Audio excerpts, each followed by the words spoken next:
அறிவியல் வளர்கிறதா, ஆன்மீகம் வளர்கிறதா அப்படிங்கிற பட்டிமன்ற தலைப்பு கொடுத்துருக்காரு. இதற்கு நடுவராக பொறுப்பேற்றுள்ள திரு திண்டுக்கல் சண்முகசுந்தரம் ஐயா அவர்களுக்கும், அறிவியல் வளர்கிறது என்று எனது எதிரணியில் பேச இருக்கும் என் ஜோதிட குருமார்களுக்கும், ஆன்மீகம் வளர்கிறது என்று எனது அணியில் பேச இருக்கும் ஜோதிட குருமார்களுக்கும் முதற்கு நன்றிகளையும் வணக்கங்களையும் தெரிவித்துக் கொண்டு, ஆன்மீகம் வளர்கிறது என்ற அணியில வடிவேல் பேசுறாங்க ஐயா. ஆன்மீகம் வளர்கிறதா, அறிவியல் வளர்கிறதா? இப்போ இந்த கேள்வியை கொஞ்சம் உள்நோக்கி பார்த்தோம்னா, வளர்கிறதா அப்படின்னா அந்த வளர்ந்த பையனை வச்சு மனிதனாக, தனி மனிதனாக, ஒரு குடும்பமாக, ஒரு குழுவாக, ஒரு நாடாக அது எதை நோக்கி பயணிக்க போகிறது, அதோடைய ரீச்சிங் பாயிண்ட் என்னங்கிறத தான் பார்க்கணும் இல்லைங்களா?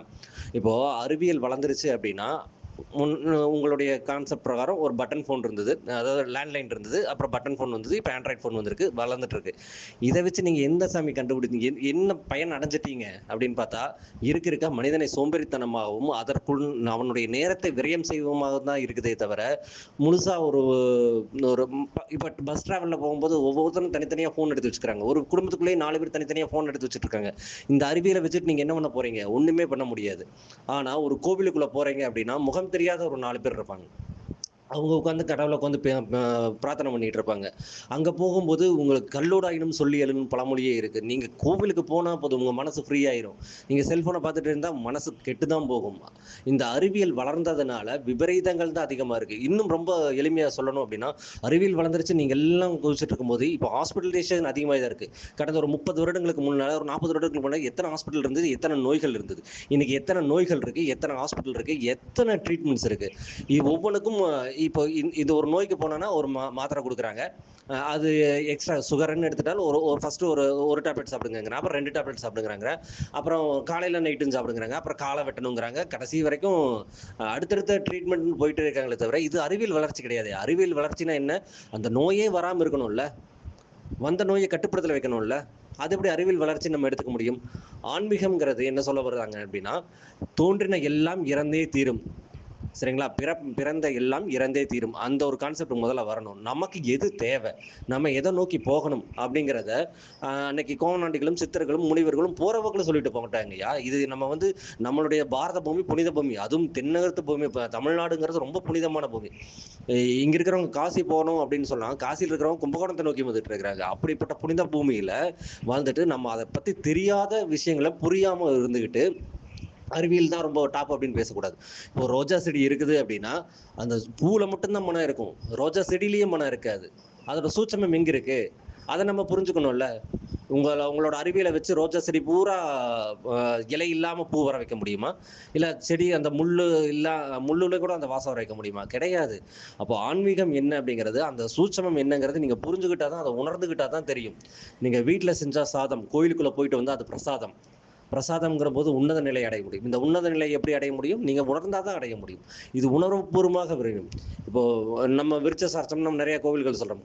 அதாவது நீங்க சொல்ற அறிவியல் எப்படி இருக்குன்னா, ஒரு மரம் இருக்கு. ஐயா கூட சீனிவாச ஐயா சொல்லியிருந்தார், மரமா நிக்கிறோம் அறிவியல் அப்படின்னு.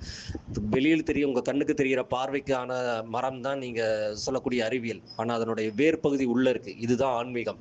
இந்த ஆன்மீகத்தை பிடிச்சிங்கன்னா தான் வெளியில நீங்க வேறா இருக்க. உள்ள இருக்கிற வேர் ஆன்மீகம், வெளியில தெரிய மரம் கிளைகள் தான் உங்களுடைய அறிவியல். இந்த அறிவியலை வச்சுக்கிட்டு ஆன்மீகத்தை புரிஞ்சுக்க முயற்சி பண்ணீங்கன்னா தான் நீங்க உன்னத நிலைக்கு அடைய முடியும். அப்போ அறிவியல் வளர்கிறதா, ஆன்மீகம் வளர்கிறதுனா, ரெண்டும் வளர்ந்து எதை நோக்கி வளர்கிறது, அதனால என்ன பயன் நம்ம தெரிஞ்சுக்க வேணும். இன்னும் நம்ம சித்தர்கள் ரொம்ப சூரிய உதயத்துக்கு முன்னாடி எந்திரிச்சு கடல்ல கூறாடிட்டு விபூதி இட்டுக்கிட்டு வரும்போது அவ்வளோ மன அமைதியும் சாந்தியும் இருக்குது. இப்போ விபூதி இடுவதற்குன்னு சில லட்சணங்கள் இருக்கு. அதை நம்ம தெரியாம கோயிலுக்கு போறோம், எடுத்து கும்பிடுறோம் அப்படின்னா இது ஆன்மீகம் கிடையாது இல்லைங்களா? அப்போ அந்த விபூதி வைக்கிறது கூட ஒரு முறைகள் இருக்கு. அந்த முறைகளை நீங்க பின்பற்றி வரும்போதுதான் உங்களுக்கான ரிசல்ட் கிடைக்கும். அதே மாதிரி இன்னும் சொல்ல போனா மணிக்கு அதாவது இந்த அறிவியல் அப்படிங்கிற ஒரு விஷயம், மதி அப்படின்னு எடுத்துக்கிட்டா கூட, மதியை வைத்து விதியை ஆராய்ச்சி செய்யலாம்னே தவிர அணுக முடியாது. அப்போ இந்த ஒரு உங்களுடைய அறிவியலை வைத்துக்கிட்டு ஒரு மாடு பால் கறக்கும் அப்படின்னா காம்புல தான் போய் பால் கறக்க முடியும், கொம்புல கறக்க முடியாது இல்லையா? அப்போ அந்த அறிவியலை வச்சுக்கிட்டு நான் எது வேணாலும் பண்ண முடியுமானா முடியாது. சில விஷயங்கள் செட்டப்டு, அது அப்படின்னா அது அப்படிதான், அது இயற்கை. அந்த இயற்கைக்கு நம்ம ஒத்துழைப்பு தந்து அதனுடைய ஒன்றி இணைஞ்சு உணர்வுபூர்வமா அது கூட டிராவல் பண்ணும்போது தான் உங்களுக்கான தாற்பயங்களும் விஷயங்களும் சூட்சமங்களும் புரிய வரும். அது புரிஞ்சு அது நீங்க 4 பேருக்கு எக்ஸ்போஸ் பண்ணலாம். நீங்க ஒன்றும் பேசவே வேண்டாம். இன்னும் தட்சிணாமூர்த்தி நம்ம சொல்லக்கூடியவர்கள் அந்த கதைகள் படிச்சீங்கன்னா சொல்லும், அவர் வாழ்ந்து காட்டினார். இப்படி இருக்கணும் அப்படின்னு சொல்லி காட்டுறார் இல்லைங்களா? அப்ப அந்த சொல்லி காட்டுவதும் நீங்க உணர்ந்தால் மட்டும்தான் அந்த ஆன்மீகத்தை புரிஞ்சுக்க முடியும். இந்த இன்னும் நம்ம சொல்லணும்னா ஜோதிடம் நம்ம எடுத்துக்கும் போது ஜோதிட கணக்கீடு, அதாவது பிறந்த நேரமும் பிறந்த தேதி இருந்தா யார் வேணாலும் கணக்கு போட்டு ஜோதக நோட் எழுதிடலாம். ஆனா அதை சொல்வதற்கு குருவர்களும் இறையர்களும் துணை இருந்தா தான் நீங்க சொல்ல முடியும். இன்னும் சொல்ல போனா நீங்க உங்க அறிவியல்ல வந்து சயின்டிபிக் கோட்பாடு சமன்பாடு 2+2 4 தான் வரும். அது நீங்க எப்படி கூட்டினாலும் அது 4 தான் வந்தாதான் ப்ரூவ் பண்ணாதான் நீங்க சயின்ஸ். ஆனா இங்க ஆன்மீகம்ங்கிறது உணர்தல். அதை ஜோதிடத்துல பார்க்கும்போது குரு சனி இணைவு அப்படின்னு பார்த்தா ஒரு விதத்துல யோகமாகவும் இருக்கும், ஒரு விதத்துல தோஷமாகவும் இருக்கும். அந்த யோகமா தோஷமா அப்படிங்கிற பிரிச்சு பார்த்து புரிஞ்சு சொல்லக்கூடிய இடம் தான் அந்த ஆன்மீகம். அதை உணர்வதற்கு உள்வாங்குவதற்கு நீங்க அந்த ஆன்மீகத்தை போனாதான் முடியும். இந்த கணக்கீடு கணிதம் கணக்கீடு வந்து எல்லா இடத்துக்களும் சரி வராது. இது வாழ்க்கைக்கு நமக்கு ஆன்மீகம் தான் தேவை. மறைபொருள் இன்பம் அப்படின்னு நம்ம சொல்லக்கூடாது. அப்போ என்ன சொல்றாங்கன்னா, அறம் பொருள் இன்பம் வீடு அப்படின்னு 4ஆம் இடத்துல வச்சிருக்கிறாங்க. அப்படிங்கும்போது அந்த அந்த வீடு பேரை நோக்கி இன்னும் சொல்லப்போனா சில முனிவர்களும் தேவர் சித்தர்களும் என்ன சொல்றாங்கன்னா, எனக்கு பிறப்பே வேண்டாம், அப்படியே பிறப்பு இருந்தாலும் உன்னை வந்து நினைச்சுக்கிட்டே இருக்கணும்னு தான் சொல்றாங்க. அவங்களால முடியாது இல்லை. இப்போ மீனாட்சி அம்மா கூட சொல்லியிருந்தாங்க, புஷ்பக விமானம் பண்ணிட்டு ராமேஸ்வரர் போய் இது பண்ணிட்டார் அப்படின்னா, அந்த புஷ்பக விமானம் நீங்க ஏரோப்ளைன் பண்ண சயின்ஸ் எல்லாமே வந்து நம்மளால சித்தர்களால பண்ண முடியும். அதெல்லாம் வேண்டாம், அதெல்லாம் ஒண்ணும் இல்லை, அதெல்லாம் வேஸ்ட் அப்படின்னு சொல்லிட்டு தான் அந்த விஷயத்துக்கு போகாம நீ இறை நம்பிக்கையை நோக்கி போடுறா அப்படின்னு சொல்றாங்க.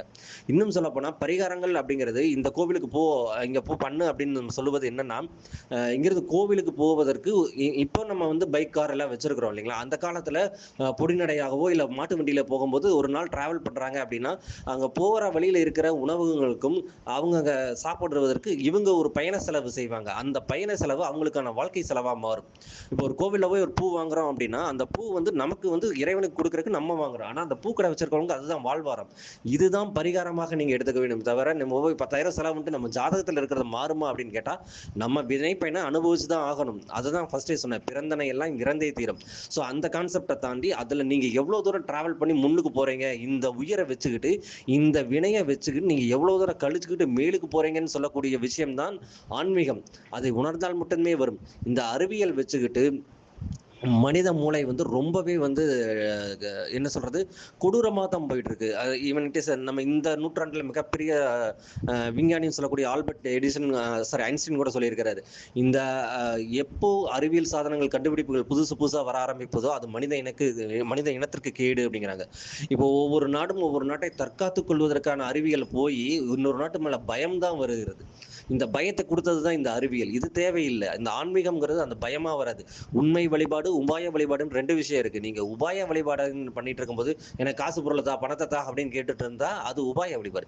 உண்மை வழிபாடை நோக்கி நீங்கள் செய்யும் போது ஆன்மீகம் வளர்ந்து கொண்ட விஷயம் வளர வளர உங்களுக்குள்ளால ஒரு மாற்றம் வந்து கண்டிப்பாக ஆன்மீகம் வந்து மிகப்பெரிய ஞானத்தை கொடுக்குங்கிறது என்னுடைய சிறு கருத்தாக முன்வைக்கிறேங்க ஐயா. நன்றிங்க ஐயா. வணக்கம்.